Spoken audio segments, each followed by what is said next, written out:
Hello everyone. 60 days challenge day 10। आज का हमारा पहला सब्जेक्ट है वो है हिंदी।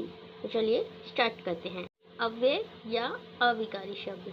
इससे पहले मेरे चैनल पर वीडियोस अपलोड हो चुके हैं जिसमें मैंने विकारी शब्दों के बारे में बताया है, आप लोग देख सकते हैं। अव्यय की परिभाषा: जिन शब्दों के रूप में लिंग, वचन, पुरुष, कारक आदि के कारण कोई परिवर्तन नहीं होता उन्हें अव्यय या अविकारी शब्द कहते हैं। इनकी कुछ प्रमुख विशेषताएं हैं। नंबर 1, इनके रूप में कोई परिवर्तन नहीं होता। सेकंड, लिंग, वचन और कारक का इन पर प्रभाव नहीं पड़ता। थर्ड, ये अपने मूल रूप में ही प्रयुक्त होते हैं। फोर्थ, ये वाक्य में क्रिया, शब्दों या वाक्यों के बीच संबंध या भाव बताते हैं। अव्यय के भेद। नंबर 1, क्रिया विशेषण अव्यय क्रिया की विशेषता बताते हैं, जैसे धीरे, जल्दी, आज, यहाँ, बहुत, है ना।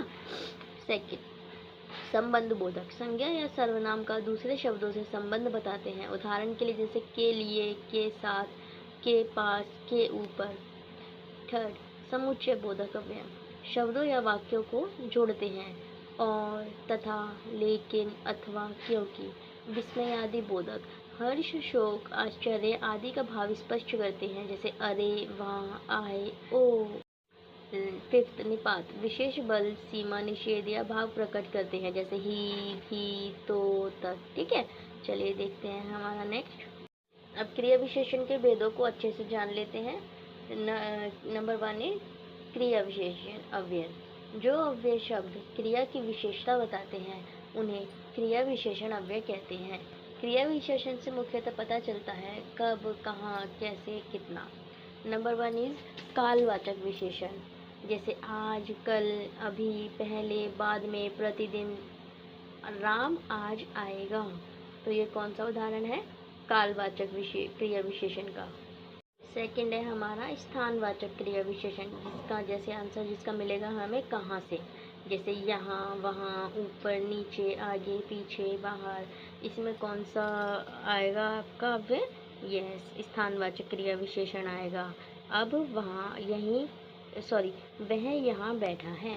नंबर 3, रीतिवाचक क्रिया विशेषण, कैसे, धीरे, जल्दी, चुपचाप, अचानक, धीरे धीरे। ये क्या है? रीतिवाचक क्रिया विशेषण है, वह धीरे चलता है।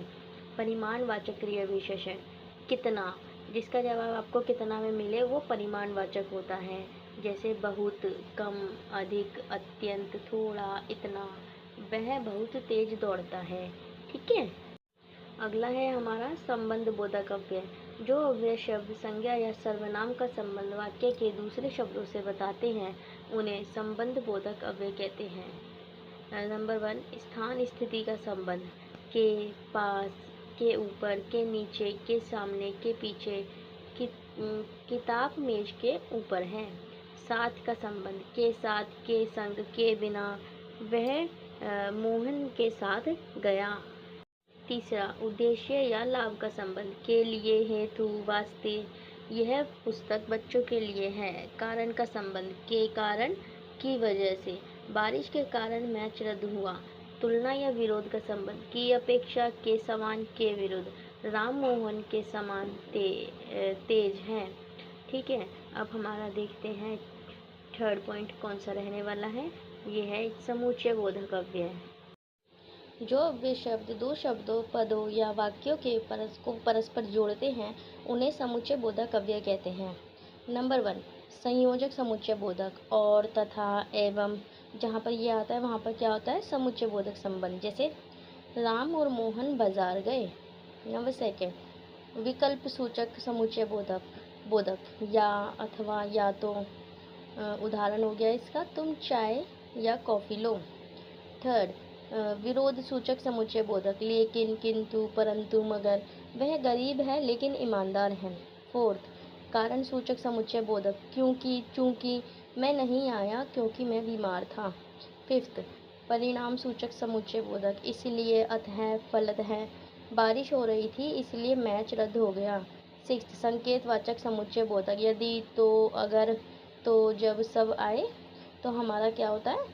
संकेत सूचक समुच्चय बोधक होता है, जैसे यदि तुम पढ़ोगे तो सफल होगे। अगला है हमारा विस्मयादि बोधक अव्यय। जो शब्द हर्ष, शोक, आश्चर्य, घृणा, भय, क्रोध आदि मनोभावों को प्रकट करते हैं उन्हें विस्मयादि बोधक अव्यय कहते हैं। नंबर 1 हर्ष बोधक, वाह, आहा, शाबाश, वाह कितना सुंदर दृश्य है। सेकंड शोक बोधक, हाय, ओ, उफ, हाय उसका पैर टूट गया। आश्चर्य बोधक, अरे, ओह क्या, अरे तुम यहाँ कैसे। और अगला है हमारा घृणा बोधक, छी, धिक्कार, छी कितनी गंदगी है। भय बोधक, बाप रे, त्राही त्राही, बाप रे कितना बड़ा सांप है। सिक्स्थ क्रोध बोधक, हिट, हट, चुप, ये क्या है हमारे क्रोध बोधक हैं। जैसे ठीक, तुम्हें ऐसा नहीं करना चाहिए था। अगला देखते हैं। अब है निपात। जो वे शब्द वाक्य में किसी शब्द या भाव पर विशेष बल, सीमा, निषेध, प्रश्न आदि का भाव प्रकट करते हैं उन्हें निपात कहते हैं। नंबर 1 बल बोधक निपात, ही भी तो, राम ही वहाँ गया, मैं भी चलूँगा। सीमा बोधक निपात, तक, मात्र, केवल, वह यहाँ तक आया, मेरे पास केवल 10 रुपये हैं। निषेध बोधक निपात, ना, मत, वहाँ मत जाओ, ऐसा ना करो। प्रश्न बोधक निपात, क्या तुम आज आओगे। अव्यय पहचानने की आसान ट्रिक है कुछ 5, चलिए देखते हैं। रूप में परिवर्तन नहीं होता, लिंग, वचन या कारक बदलने पर भी शब्द का रूप नहीं बदलता। क्रिया की विशेषता बताए, क्रिया विशेषण। संबंध बताए, संबंध बोधक। शब्द या वाक्य को जोड़े, समुच्चय बोधक। मन का भाव अचानक प्रकट करे, विस्मयादि बोधक। और इसके बाद मैंने आप लोगों को कुछ MCQs दिए हुए हैं, सो वीडियो को पॉज करके कमेंट में आंसर ज़रूर लिखिएगा। हमारा अगला टॉपिक के सब्जेक्ट है इंग्लिश। आज हमारा इंग्लिश का है रूल 10। चलिए देखते हैं क्या है। रूल नंबर 10 क्या कहता है। फ्यूचर टाइम क्लॉजेज, जब भविष्य में 2 कार्य एक के बाद एक होने वाले हों तो पहले वाले कार्य में विल, शैल का प्रयोग नहीं किया जाता, वहाँ सिंपल प्रेजेंट टेंस का प्रयोग होता है। जबकि मुख्य कार्य मेन क्लोज में विल या शैल प्लस V1 का प्रयोग किया जाता है। इसका स्ट्रक्चर देख लेते हैं। When, after, before, as soon as, if plus subject plus V1, subject plus will, shall plus V1। Example से देखते हैं, अच्छे से समझ आएगा। If you will work hard you will pass the exam. If you, यहाँ पर विल नहीं आएगा जैसे मैंने आपको पहले बताया।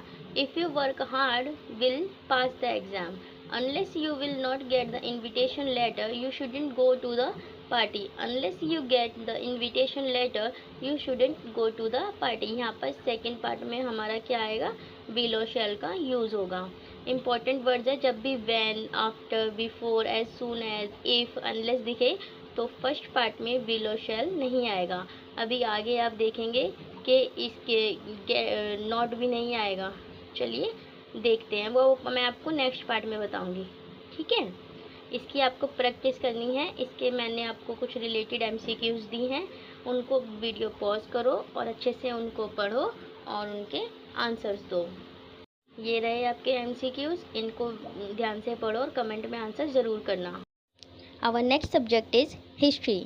आज हम हिस्ट्री में पढ़ेंगे मुग़ल साम्राज्य का पतन। देखते हैं मुग़ल साम्राज्य के पतन की शुरुआत कहाँ से हुई और किस तरीके से उनका अंत हुआ। औरंगज़ेब की मृत्यु 1707। औरंगज़ेब की मृत्यु के बाद मुग़ल साम्राज्य में उत्तराधिकारी के लिए संघर्ष हुए।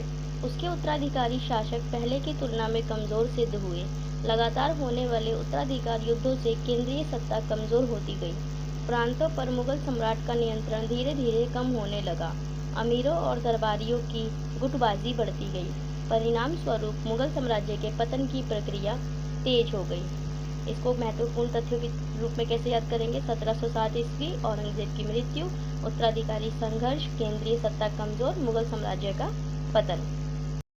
नंबर 1, कमज़ोर उत्तराधिकारी। औरंगज़ेब के बाद आने वाले अधिकांश मुगल शासक कमज़ोर और अयोग्य सिद्ध हुए। उत्तराधिकारी का युद्ध। उत्तराधिकार के लिए होने वाले संघर्षों ने साम्राज्य की शक्ति को कमज़ोर किया। औरंगज़ेब की दक्कन नीति। दक्कन के लंबे युद्धों से मुगल साम्राज्य की धन संपत्ति और सैन्य शक्ति पर भारी बोझ पड़ा। अमीरों में गुटबाजी। दरबार में अमीरों और सरदारों के बीच आपसी संघर्ष एवं गुटबाजी बढ़ गई। प्रशासनिक कमजोरी। केंद्रीय प्रशासन कमजोर होने लगा और प्रांतों पर नियंत्रण कम होता गया।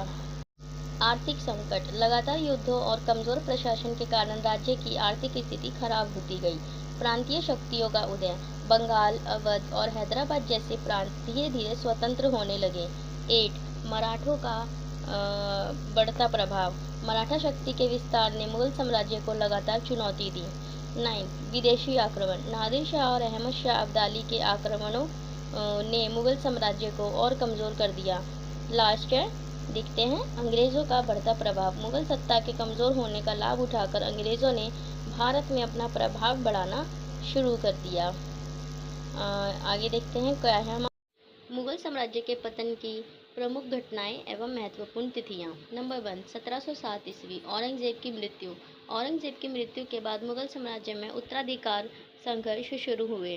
सेकेंड, 1739 ईस्वी, नादिर शाह का आक्रमण। नादिर शाह ने भारत पर आक्रमण किया और दिल्ली को लूटा। इससे मुगल साम्राज्य की कमजोरी स्पष्ट हो गई। 1761, तीसरा पानीपत का युद्ध। अहमद शाह अब्दाली और मराठों के बीच तीसरा पानीपत का युद्ध हुआ। 1803, दिल्ली पर अंग्रेज़ों का अधिकार। अंग्रेज़ों ने दिल्ली पर अधिकार कर लिया और मुगल सम्राट की राजनीतिक शक्ति लगभग समाप्त हो गई। सन 1857 ईस्वी, अंतिम मुगल सम्राट का अंत। 1857 के विद्रोह के बाद बहादुर शाह जफर को अंग्रेज़ों ने पदच्युत कर दिया। इसके साथ मुगल साम्राज्य का अंतिम अंत हुआ। नीचे कुछ महत्वपूर्ण टाइमलाइन दी गई है, आप लोग वीडियो पॉज करके देख लेना। और यहाँ पर ये अंतिम चरण और परिणाम है। ये मैंने बार बार इसलिए लगाया है ताकि रिपीट होगा तो हमको अच्छे से और याद हो जाएगा। इसके बाद कुछ MCQs हैं, इनको आप वीडियो पॉज करके सॉल्व ज़रूर करिएगा और कमेंट आंसर में ज़रूर करें। Our next subject is maths. Maths का हमारा परसेंटेज चल रहा था, परसेंटेज का पार्ट 1 हो चुका है। आज हम देखेंगे परसेंटेज का पार्ट 2। फ्रैक्शन को परसेंटेज में बदलना। इसका फॉर्मूला क्या होगा? Percentage is equal to fraction multiply 100। Examples देख लेते हैं। 1/2 मल्टीप्लाई बाय 100, तो 2 5 ज़ा 10 एंड, तो ये आंसर हमारा क्या जाएगा? 50%। इसी तरह 3/4 मल्टीप्लाई बाय 100, इसको हमारा आंसर क्या आएगा? 75%। 2/5 मल्टीप्लाई 100, आंसर क्या आएगा हमारा? 40। अब हम करेंगे परसेंटेज को फ्रैक्शन में चेंज। इसका रूल क्या कहता है? परसेंटेज हटाकर 100 के नीचे लिखें और फ्रैक्शन को सिंपलेस्ट फॉर्म में भरें। जैसे कि 25% निकालना है तो 25/100, ये क्या आ जाएगा हमारा? 1/4। इसी तरीके से 40% निकालना है तो 40/100, 2/5। और 75% निकालना है 75/100, 3/4। और 12.5% निकालना है तो 12.5/100, 1/8। इसी तरह नीचे कुछ दिए गए हैं इंपॉर्टेंट ट्रिक्स, आप देख लेना। और यहाँ पर कुछ MCQs हैं, वीडियो पॉज करके कमेंट में आंसर ज़रूर करें। हमारा अगला सब्जेक्ट जो है वो है चाइल्ड डेवलपमेंट एंड पेडागोजी। इससे पहले हम लोग शारीरिक, मानसिक और संवेगात्मक विकास से डिस्कस कर चुके हैं। आप मेरे चैनल पर वो वीडियो देख सकते हैं। आज हम पढ़ने वाले हैं सामाजिक विकास। मेनली सामाजिक विकास का तात्पर्य बालक के सामाजिक व्यवहार एवं संबंधों का विकास होता है। तो चलिए इसको जानते हैं। सामाजिक विकास का अर्थ। सामाजिक विकास वह प्रक्रिया है जिसके द्वारा बालक धीरे धीरे दूसरों के साथ संबंध बनाना, सहयोग करना, सामाजिक नियमों एवं मूल्यों को समझना तथा समाज के अनुसार उचित व्यवहार करना सीखता है। सामाजिक विकास की प्रमुख विशेषताएं। मिलजुल कर रहना। बालक परिवार, मित्रों और समूह के साथ रहना तथा दूसरों के साथ उचित व्यवहार करना सीखता है। सहयोग एवं सहभागिता। बालक समूह की गतिविधियों में भाग लेना और आवश्यकता पड़ने पर दूसरों की सहायता करना सीखता है। सामाजिक संचार। बालक अपने विचारों और भावनाओं को व्यक्त करना तथा दूसरों की बात ध्यान से सुनना सीखता है। प्रेम एवं सहानुभूति। बालक दूसरे की भावनाओं को समझना, सम्मान करना और उनके प्रति संवेदनशील होना सीखता है। सामाजिक नियम एवं मूल्य। बालक अनुशासन, नियम, जिम्मेदारी तथा सही गलत जैसे सामाजिक मूल्यों को समझना सीखता है। मित्रता एवं समूह आयोजन। बालक मित्र बनाना, समूह में कार्य करना और समूह के साथ स्वयं को समायोजित करना सीखता है। सामाजिक विकास को प्रभावित करने वाले कारक, सबसे पहला है परिवार। यदि बालक के परिवार में ही अच्छे से लोग एक दूसरे से बात नहीं करेंगे या अच्छा व्यवहार नहीं होगा परिवार में, तो वो बाहर जाके कैसा ही व्यवहार करेगा। सेकेंड इज विद्यालय। विद्यालय में समूह एवं सहयोग की भावना का विकास होना चाहिए ताकि वह उसके सामाजिक विकास को प्रोत्साहित कर सके। मित्र समूह, बालक के मित्र समूह में सहयोग और शेयर करने का नेतृत्व होना चाहिए। नेक्स्ट है हमारा समाज। समाज पर्यावरण, नियम और आदर्शों को सिखाता है। संस्कृति, संस्कृति भाषा और आदतों का मूल्य सिखाती है। यहाँ पर थोड़ा टाइपिंग में मिस्टेक हो गई है, वो तो माफ़ कीजिएगा। फोर्थ है हमारा सामाजिक विकास में शिक्षक की भूमिका। समूह कार्य, शिक्षक का साथ सहायता का अवसर प्रदान करता है। समान व्यवहार, बिना भेदभाव का समान व्यवहार करना सीखता है। सामाजिक कौशल का विकास, सहयोग, संचार सीखता है बच्चा। अभिव्यक्ति का अवसर, अभी बच्चों को हमको अभिव्यक्ति के अवसर देने चाहिए ताकि वह प्रश्न कर सकें। नेक्स्ट है सकारात्मक वातावरण। हमें हमारे कक्षा का वातावरण सकारात्मक रखना चाहिए ताकि बच्चे वहाँ ज़्यादा से ज़्यादा सीख सकें। ठीक है, और टाइपिंग मिस्टेक है, सॉरी। अगला है, यहाँ पर कुछ MCQs क्वेश्चन है, आप लोग वीडियो को पॉज करके इनके आंसर कमेंट सेक्शन में ज़रूर बताएं। Our next subject is static GK. आज हम स्टैटिक जीके में भारत के प्रमुख मंदिरों को देखेंगे। चलिए शुरू करते हैं। भारत के प्रमुख मंदिर। उत्तर भारत के प्रमुख मंदिर। बद्रीनाथ मंदिर उत्तराखंड के चमोली जिले में स्थित यह भगवान विष्णु को समर्पित मंदिर है। यह 4 धामों और उत्तराखंड के 4 धामों में प्रमुख तीर्थ स्थल माना जाता है। काशी विश्वनाथ मंदिर, वाराणसी उत्तर प्रदेश। वाराणसी में गंगा नदी के तट पर स्थित यह भगवान शिव को समर्पित प्रसिद्ध मंदिर है। यह 12 ज्योतिर्लिंगों में शामिल है और वाराणसी का प्रमुख धार्मिक केंद्र है। केदारनाथ मंदिर उत्तराखंड। रुद्रप्रयाग जिले में स्थित यह भगवान शिव को समर्पित प्रसिद्ध मंदिर है। यह 12 ज्योतिर्लिंगों में से एक तथा 4 धाम यात्रा का प्रमुख तीर्थ है। अयोध्या राम मंदिर, अयोध्या उत्तर प्रदेश। अयोध्या में स्थित यह भगवान श्री राम को समर्पित प्रमुख मंदिर है। अयोध्या को भगवान राम की जन्मभूमि के रूप में जाना जाता है। माता वैष्णो देवी मंदिर, जम्मू कश्मीर। त्रिकूट पर्वत की गुफा में स्थित यह माता वैष्णो देवी को समर्पित प्रसिद्ध शक्तिपीठ तीर्थ स्थल है। यहाँ श्रद्धालु मुख्य रूप से पैदल यात्रा करके दर्शन के लिए पहुँचते हैं। पश्चिम भारत के प्रमुख मंदिर। सोमनाथ मंदिर, गुजरात। गुजरात के प्रभास पाटन में स्थित यह भगवान शिव को समर्पित प्रसिद्ध मंदिर है। इसे 12 ज्योतिर्लिंगों में प्रथम ज्योतिर्लिंग माना जाता है। यह मंदिर अरब सागर के तट के निकट स्थित है। अक्षरधाम मंदिर, गांधीनगर, गुजरात। गांधीनगर में स्थित यह मंदिर हिंदू मंदिर एवं सांस्कृतिक परिसर है। यह अपनी भव्य वास्तुकला और भारतीय संस्कृति से संबंधित प्रदर्शनों के लिए प्रसिद्ध है। द्वारकाधीश मंदिर, द्वारका, गुजरात। द्वारका में स्थित यह भगवान श्री कृष्ण को समर्पित प्रसिद्ध मंदिर है। यह 4 धामों में शामिल द्वारका धाम का प्रमुख धार्मिक केंद्र है। श्रीनाथ जी मंदिर, नाथद्वारा, राजस्थान। राजस्थान के नाथद्वारा में स्थित यह भगवान श्रीनाथ जी अर्थात श्री कृष्ण के बाल स्वरूप को समर्पित प्रसिद्ध मंदिर है। यह वैष्णव भक्ति परंपरा का प्रमुख केंद्र है। दिलवाड़ा मंदिर, माउंट आबू, राजस्थान। माउंट आबू में स्थित ये प्रसिद्ध जैन मंदिर अपने उत्कृष्ट संगमरमर की नक्काशी और सुंदर वास्तुकला के लिए प्रसिद्ध है। ये नीचे एक क्विक रिवीजन दिया हुआ है, आप लोग वीडियो पॉज करके यहाँ से इसको पढ़ लीजिएगा। आगे हम देखते हैं दक्षिण भारत के प्रमुख मंदिर। तिरुपति बालाजी मंदिर, आंध्र प्रदेश। आंध्र प्रदेश के तिरुमला में स्थित यह भगवान वेंकटेश्वर को समर्पित प्रसिद्ध मंदिर है। भगवान वेंकटेश्वर को भगवान विष्णु का स्वरूप माना जाता है। यह भारत के सबसे प्रसिद्ध तीर्थ स्थलों में से एक है। बृहदेश्वर मंदिर, तंजावुर, तमिलनाडु।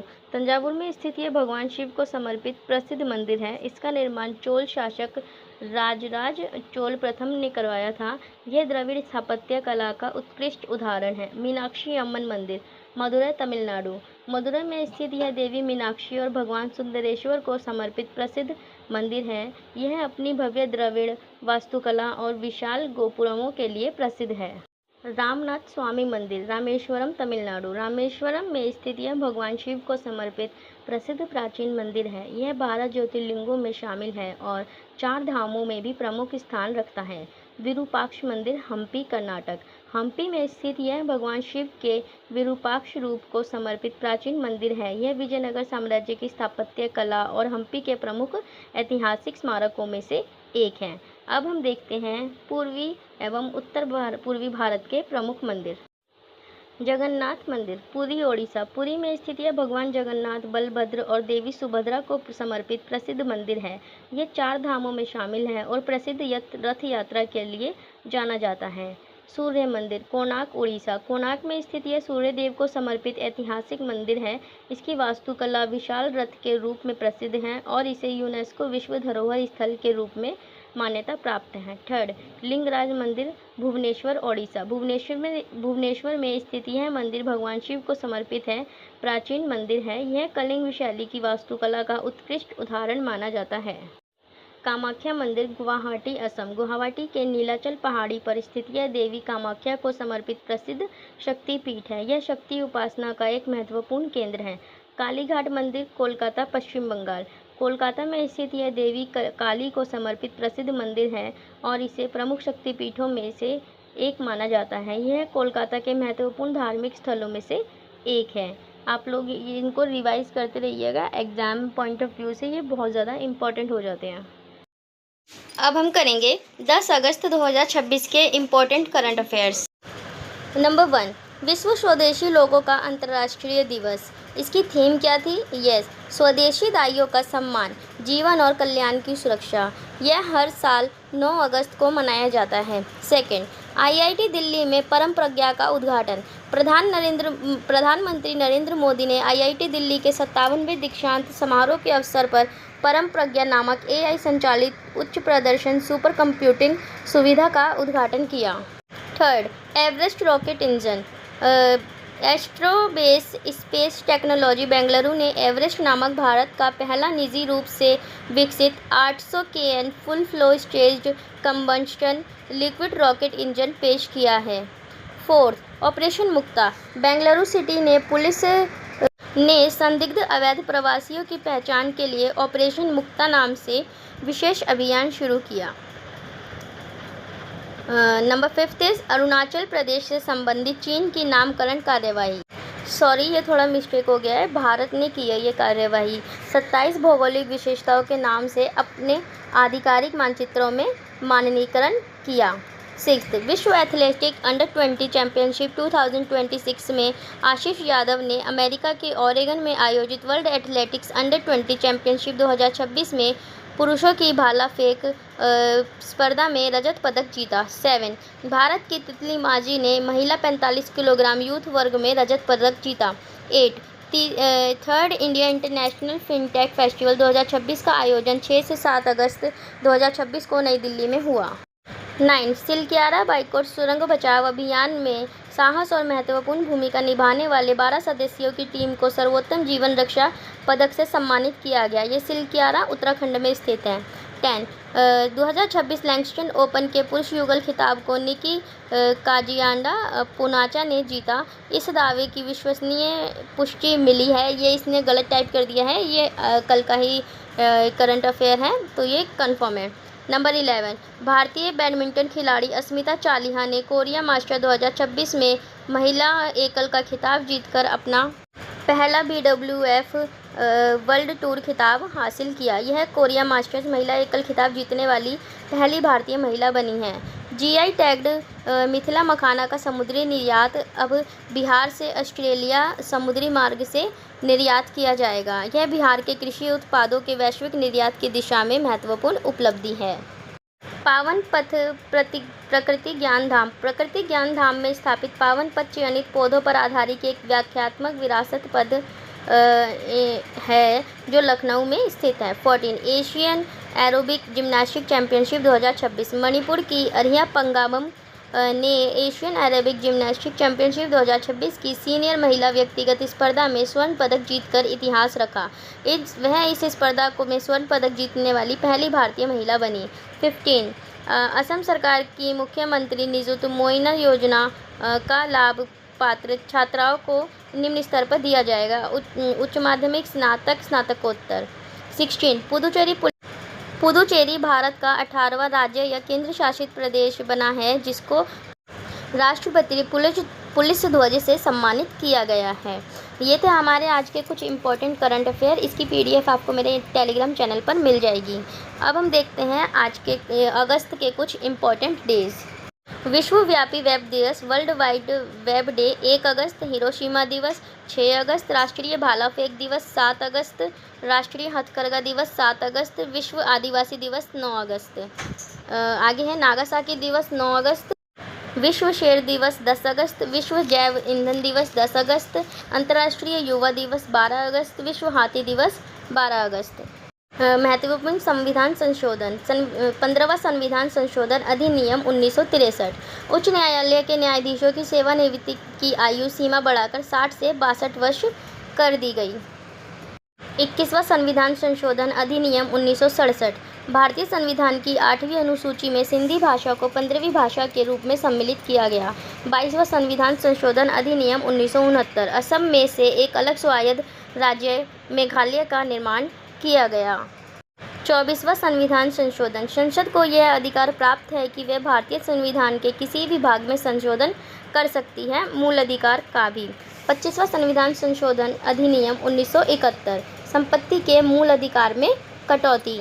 ये आप लोगों को डेली रिवाइज करने हैं ताकि आप लोग इनको याद कर सकें। अगला है हमारा बुक एंड उनके author. Last man in tower, Aravind Adiga. Development is freedom, Amartya Sen. On economic inequality, Amartya Sen. Shalimar the clown, Salman Rushdie. The namesake and in other words, Jhumpa Lahiri. Here are some full forms. NABARD, National Bank of Agriculture and Rural Development. IDBI, Industrial Development Bank of India. SIDBI, Small Industry Development Bank of India. ICICI, Industrial Credit and Investment Corporation of India. HDFC, Housing Development Finance Corporation. अब हम जान लेते हैं भारत के पड़ोसी देश के बारे में। तो अब हम सबसे पहले करेंगे बांग्लादेश के बारे में जानते हैं कुछ। बांग्लादेश की राजधानी ढाका है। मुद्रा टका। स्वतंत्रता दिवस 26 मार्च 1971। संसद, जातीय संसद, संसदीय सीट 350। राष्ट्रीय गान आमार सोनार बंगला, ये रविंद्रनाथ टैगोर ने लिखा है। आधिकारिक भाषा है यहाँ की बंगाली बंगला। बांग्लादेश का राष्ट्रीय पुष्प वाटर लिली। राष्ट्रीय पक्षी मैगपी, रॉबिन, डॉयल, काली सुई चिड़िया, दहियल। राष्ट्रीय पशु है रॉयल बंगाल टाइगर। राष्ट्रीय वृक्ष है आम का पेड़। राष्ट्रीय खेल है बांग्लादेश का कबड्डी। प्रमुख नृत्य हैं बांग्लादेश के ढाली नृत्य, ढाक नृत्य, कठपुतली नृत्य, घाटू नृत्य एंड छोकरा नृत्य। बांग्लादेश की कुछ प्रमुख नदियां हैं। गंगा, ब्रह्मपुत्र, सुरमा, बराक, फैनी तथा मेघना सबसे लंबी नदी है। बांग्लादेश को नदियों की भूमि कहते हैं। ब्रह्मपुत्र नदी को बांग्लादेश में जमुना तथा गंगा नदी को पद्मा के नाम से जाना जाता है। अब हम अगला देखते हैं। आगे क्या है, प्रमुख पर्वत एवं चोटी। बांग्लादेश की सबसे ऊंची चोटी केकारो डोंग है। यह बंदरबन में स्थित है। इसकी ऊंचाई लगभग 986 मीटर है। कुछ स्रोतों में साका हाफुंग को सबसे ऊंची चोटी माना जाता है। बांग्लादेश की सीमा रेखा। बांग्लादेश अपनी सीमा भारत और म्यांमार के साथ साझा करता है। सीमा से लगने वाले भारत के राज्य हैं पश्चिम बंगाल, असम, मेघालय, त्रिपुरा, मिजोरम। भारत से साझा सीमा रेखा की लंबाई 4096.7 किलोमीटर है। सीमा रेखा का नाम है रेड क्लिफ। बांग्लादेश के कुछ महत्वपूर्ण तथ्य हैं। यह देश विश्व के सबसे बड़े डेल्टा गंगा ब्रह्मपुत्र डेल्टा पर स्थित है। बांग्लादेश का कॉक्स बाजार विश्व का सबसे बड़ा बलुई पुलिन है। बांग्लादेश का सबसे बड़ा पतन चटगांव है। बांग्लादेश गुलाबी, मोती व जूट उत्पादन के लिए प्रसिद्ध है। यहाँ के पहाड़पुर स्थित बौद्ध विहार के खंडर और सुंदरबन को यूनेस्को की विश्व विरासत सूची में शामिल किया गया है। बांग्लादेश बिम्स्टेक और सार्क का सदस्य है। अगर आपको ये वीडियो अच्छा लगा हो तो वीडियो को लाइक एंड शेयर ज़रूर करें और चैनल को सब्सक्राइब करना ना भूलें। और इनके PDF और नोट्स के लिए हमारे टेलीग्राम चैनल से अवश्य जुड़ें। Teaching career 777। हर हर महादेव।